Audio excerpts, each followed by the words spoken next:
Well, good evening. It's really a delight to see so many people here tonight to welcome my guest, Alex Rubio, for a conversation with Alex Rubio. So let's first give Alex a big welcome. Thank you. Thank you. Of course, I'm David Rubin, the Brown Foundation Curator of Contemporary Art here at SAMA, and before we begin, I'd like to ask you, if you haven't done so, to please turn off any cell phones or silence them. I hope you've had a chance to walk through our new exhibition, San Antonio Collects Contemporary. It's really thrilling to see that all this great art, international in scope, exists right here in San Antonio. We're very grateful to the Linda Pace Foundation for partnering with us in support of this exhibition. And of course, we're very grateful to all the lenders. And particularly tonight, I want to thank Sandra and Dr. Rafael Guerra for loaning a work by our guest, Alex Rubio.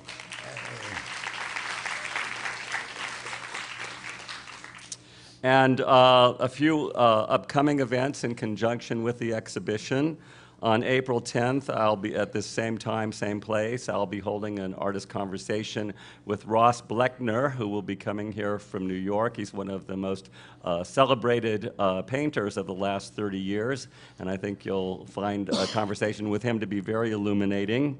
And then on Tuesday, April 17th, which actually is the birthday of the late Linda Pace, we will be commemorating her life with remembrances of her from three of her closest friends, Jan Jarboe Russell, who is her biographer, Guillermo Nicolas, collector, and who considers Linda Pace to have been his mentor in collecting, and Riley Robinson, an artist and who for many years has been the studio director at Art Pace. And then a little later on May 29th, also a Tuesday, I'll be holding a conversation with Willie Cole, the celebrated African-American artist. Very excited about hearing what he has to say about his life and work as well. One other event coming up, not related to this exhibition, but I think will be of interest to all of you. On Friday, April 5th, the distinguished, world-renowned art historian, critic, and curator, Barbara Rose, will be giving a lecture here at 6:30 p.m., and the topic is the subject of a new book that she's working on. She will be speaking on the influence of medieval manuscripts on modern art. So I hope you'll come join us to welcome Barbara Rose to San Antonio at that time. But tonight is the night to celebrate Alex Rubio, so we're going to get right into it. If we could dim the lights. And Alex, of course, you're a native of San Antonio, and we're looking here at the area where you grew up. Could you tell us who the people in the picture happen to be, and the location, and what was life like? These are some of my favorite memories. The image at the top is a photograph of my mother, Guy Rubio, and which one is your mother? My mom is on the right-hand side, and my aunt is on the left, and we're photographed here in front of my neighborhood, in front of my house. Actually, I grew up in the west side of San Antonio in the Mirasol housing projects. That was off General McMullen and El Paso Street. The images that you see of the housing projects are actually some of the units there. I would just walk outside and paint murals on the housing project walls. You painted these murals as a child? Yes. Actually, I was about 16 when I first started doing murals. And Juan Hernandez couldn't make it tonight. He has a board meeting, and he was my mentor. Actually, he actually discovered me when he was cruising around the neighborhood looking at new prospects for murals. He was from the organization, Community Cultural Arts Organization, which was based in the Casiano Homes housing project, about 5 or 6 blocks away from the Mirasol or the Viramende housing project. The west side is where you'll find a lot of these housing projects. I'm going to stop just for one moment and ask him up in the booth if it's possible to put a little spotlight on me, on Alex. Somehow that wasn't done tonight, and that is usually, I think, gives us a better video. So we'll continue, and hopefully they'll solve that. So Juan was driving down in the Mirasoles one day. This was 1985. And I had, gone outside my unit, and right on the side of the wall, I, was compelled to draw large scale with a can of black spray paint, So my mom was a little upset. She was warning me. She's like, okay, you're ready for those consequences. I go, I can't help it. I love to draw. So I did these large scale aerosol drawings on wall. And it wasn't like the graffiti that you see, today, which is amazing color and composition. I was just doing black contour on wall. So Juan drove by and saw these large-scale drawings, and actually came by like 3 days. I was in hiding for a couple of days. I told my friends, hey, don't tell these guys where I live, because I thought, I was going to be in big trouble. But it turned out that a couple days later, I met Juan. I went out, and they had folders full of drawings and photographs of murals. And Juan asked me to join their program, to come out and volunteer as one of the students, as a young muralist in the Community Cultural Arts Organization. And I started doing murals there in my own neighborhood and in the surrounding housing projects in the West Side. What about in school? Were you doing artwork in school as well? I was in high school. I was in Art 1, Art 2, but... Were you showing promise? I was mean, drawing. I yeah. think that's how it all began. Was I was really serious about drawing on paper, and most of the training that I received at that time was done out on the streets in mural programs with the Community Cultural Arts Organization. They had Juan was an amazing painter and a great mentor. So I was put to work designing murals like about a year later. First, I was just one of the students. Painting backdrops, and then after that, he challenged me a little bit. I think that's what really helped me out, was put me to work on it as a designer. So up in the left-hand corner, you see Juan and I working on scaffolding. This was about 1986.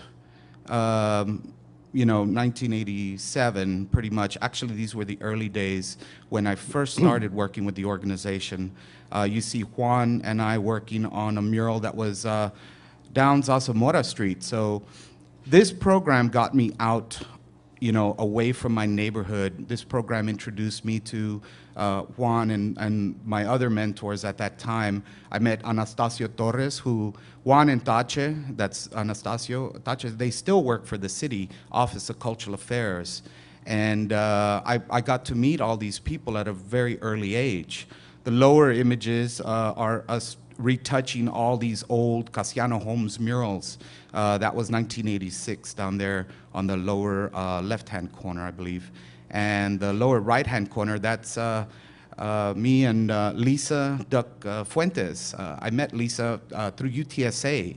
They did a practicum course there in the neighborhood, and I was able to meet her. She was a MFA grad and a great organizer of community youth. So I learned a lot from these guys. I think I'm still using the techniques that I learned from them today. There we are working on murals in the Menchaca courts.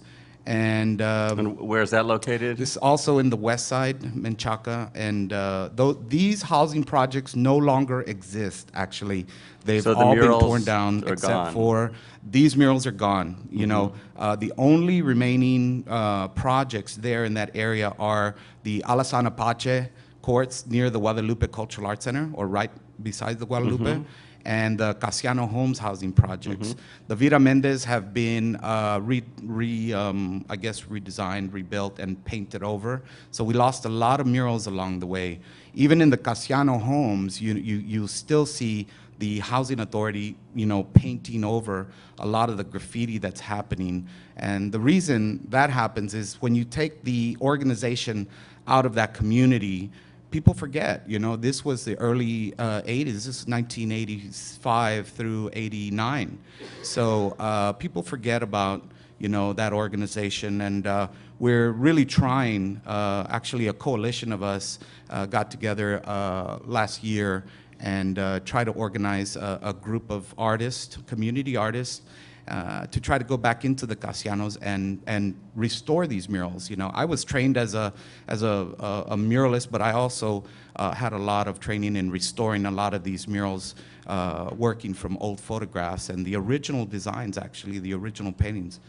So hopefully, you know, these murals are going to be restored. Hopefully they're going to be preserved. The Casiano Homes was my home, actually. I grew up in the Mirasoles, but I worked in the Casianos, so it's still part of, it still feels like home every time I go back there and look at these murals. How often do you go back? I go quite a bit, actually. Several students of mine live in that area. I met a lot of students through the San Anto Cultural Arts Organization that I've worked at. So I go by there, and you know, I'm always in contact with a lot of these guys, and they come out to my shows, or I invite them to come to my current project, you know, there at Blue Star. Okay, who's this character in this picture?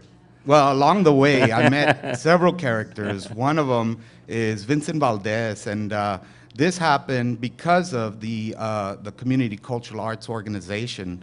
One day, I had to choose a piece of art from a middle school art contest. We were doing a mural at the Esperanza Peace and Justice Center, but it was the old Esperanza that's on North Flores. It's still there, actually, and out of this pile of elementary school and middle school students, you know, this one painting really stuck out, and I was very impressed by not only just the draftsmanship, but the message in the design. And I chose this piece and checked out the back and found out that it was Vincent Valdez, and he had entered this contest. He was in middle school at that time, and I think it was Lowell Middle School. And I called his mom up and said, you know, please bring him out to the wall. We're going to be there at the Esperanza. And sure enough, he showed up one Saturday. And, you know, he was pretty kind of nervous at first. He was actually kind of scared, he told me after a while, you know, and because I was still kind of, you know, had dark glasses on. I wore black all the time. So I think he kind of freaked him out a little bit. But after he started working with me, you know, I think that I felt, you know, that I had gone through that kind of cycle, that I was discovered in the same kind of organization, you know, and I was very happy to see that this guy was a natural, definitely. A lot of these students were naturals. What's he standing in front of there? By this time, at that time, he was 10 years old when he came out to the wall, and it was a really cool piece. If you get a chance, go out there. There's this, the theme was peace, so there's all these rainbows and happy clouds and happy faces. And here's Vincent's design that had a Vietnam rice paddy scene with all these people in the field and American jets flying overhead, you know. So I was very impressed by, you know, that piece at an early stage. So I asked him to continue to help me out, continue to work with the organization, and invited him out to the Vietnam War Museum. In this case, this museum was located downtown San Antonio, and I was commissioned to do all the dioramas, the backdrops, and murals for that museum.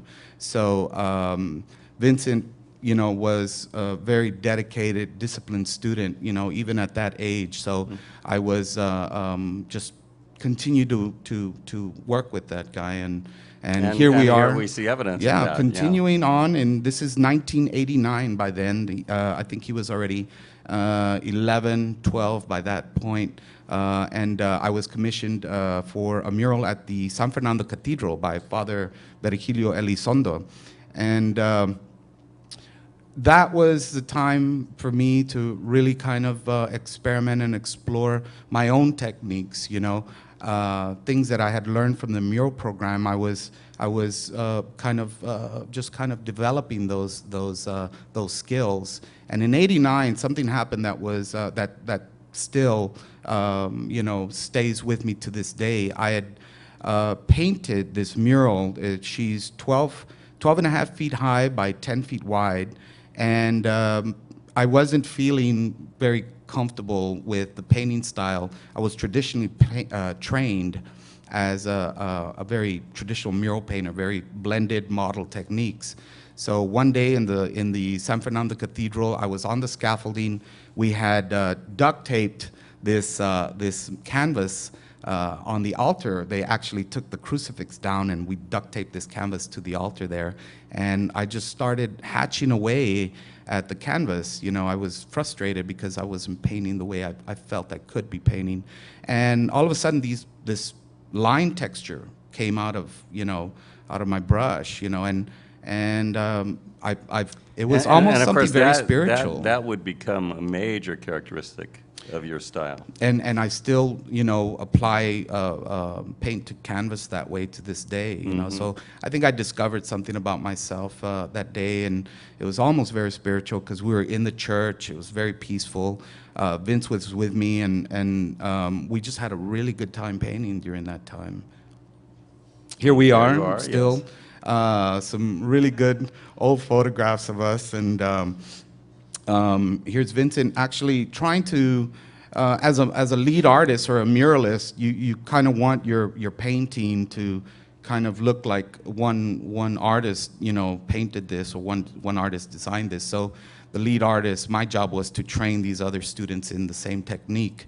So here I had just learned how to do this very linear brush stroke, and Vincent is filling in some background down there. And he was a little upset that day because I wouldn't let him climb up on the scaffolding, you know. But I think the fun part is just seeing, you know, a young student develop. This is already several years after we had met. Soon after that, I was, the Community Cultural Arts Organization closed down, and this was about 1989, at the time of the Virgin of Guadalupe painting. About 1990, I was asked to go into the Bexar County Jail and check out their art program. And I didn't even know there was an art program there, and had to go through the security screening, the works, you know. Once I got into the art class, it was huge. It was this giant art program, and they had already had a series of murals on every floor in the Bexar County Jail. You know, nobody ever sees them unless you spend a little bit of time there. But I was able to smuggle these photographs out. I had to smuggle them out. We couldn't take photographs of the artists' faces or their hands even, or their arms, because of identifying tattoos, you know. So I smuggled out a couple of these images, and the left-hand panel, you see my core group of inmates working on mural works on the 5th floor. We had murals on every floor, actually. But this was a great way for me to break barriers with this crew. I was using this, what I had learned from the community cultural arts as an organizer, to break barriers between people. On the outside, these guys wouldn't even talk to each other. You know, they're from different sides of town, they're from different gangs even. But when they're working on a collective project like a mural program, they have to communicate, and they have to, you know, exchange ideas and just paint together, you know. Art, So it's a lot of fun. art brings people together. Definitely, and it really helped me out. The officers were always telling me, Alex, you know, that's one less inmate I have to worry about, because after they come from your art class, they're over there just drawing, you know, they're drawing on their handkerchiefs, and you know, they're very busy, you know. So I also curated inmate art shows. I was able to take these handkerchief art, these paño art, out into the community. We had several exhibits, and we had quite a bit of mural work that's still there. You know, I think after a while, a couple of the wings got painted over. You know, so I'm hoping, you know, that program is still going on. Actually, we were the only county in Texas, pretty much at that time, that had such a large art program. It was called the Inmate Creative Art Program at the Bexar County Jail. And now moving on, this is, you're working here with Vincent again at Burbank High School. Yeah, this is a little later. He's a sophomore at the Burbank High School, and I was commissioned by the McElhaney Tabasco Company. They gave me a call, and they said, hey, we're doing this, you know, poster contest, and we'd like you to just reproduce, you know, this poster. And I was like, well, I mean, anybody can just, transfer this image up there. I'd like to work with the student, the winning poster recipient. I told them over the phone. And they're like, hey, even better, that sounds great. I'm like, well, give me a little bit more money, a little bit more supplies, and we'll work on during spring break. That way I can work with the student and they can have that experience. So sure enough, they go, well, meet us on Saturday in front of the wall there at Burbank on the side of the gym that faces 35. So, I was there on Saturday, and I did not know they didn't tell me the winner. So Vince drives up. I can see him pulling up there, and I'm like, what is he? What's he doing? I just thought he was going to come hang out, or he was going to school. And I go, hey, he goes, hey, what's going on? And I go, hey, well, McElhenney, contracted me to work with this student. They won this poster contest. And I go, what are you doing? He goes, well, I'm the student, And I was like, oh, man. He goes, yay, you're finally working for me now, So I was like, all right, I'm going, good. So it was even better. It was actually not very, it was just a big surprise for us that, we're still continuing to work together. And the subject is? This was designed by Vincent Valdez, painted in 1994, I believe. And the design was inspired by soccer and sports because it was on the side of the gym. So we spent all spring break. He was, like I said, he's an incredibly dedicated and disciplined artist, and very inspiring for me, to see him work so hard. So we knocked this piece out in a week, actually. And unfortunately, it was painted over recently. It was painted over recently, a couple years ago. It was a very, serious situation where the community was very upset that one of their murals, and that's the way they describe these pieces, as it belongs to the community, the surrounding area, was just totally painted over without any notification. We were surprised, and we met with the school board. We met with several officers from the district, and in a way, it was fortunate that.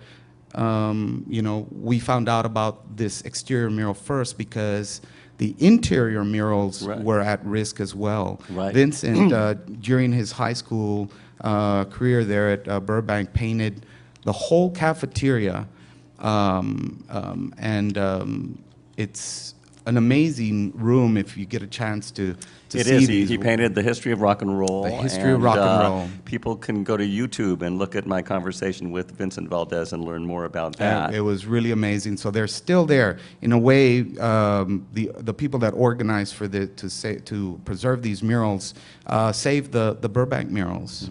So we're really happy about that. Now let's transition into your actual, what we call the fine art, the serious artwork that you do in the studio context. And so we're in the early 1990s now. This is 1993, and this is a still life. It's a watercolor mixed media on paper, and it's a still life of an ashtray.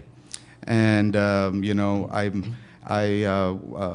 really had fun with these drawings. These were early drawings, 1993 through 4, actually 1992 Alex, when to did 4. you start working in a studio? I mean, you were doing all this mural work, but how did you transition into seeing yourself as an artist who also needs to spend time on your own work in a studio? I received a grant from the Guadalupe Cultural Arts Center in 1991, I believe, and I was one of the first studio artists at the new Guadalupe Annex, which was off Salado Street, right down the street from the Bexar County Jail. So I was teaching during the day at the jail, and I was on a Texas Commission on the Arts grant, which paid for 20 hours at the jail and then 20 hours at my studio. They even paid my rent and a stipend for art supplies.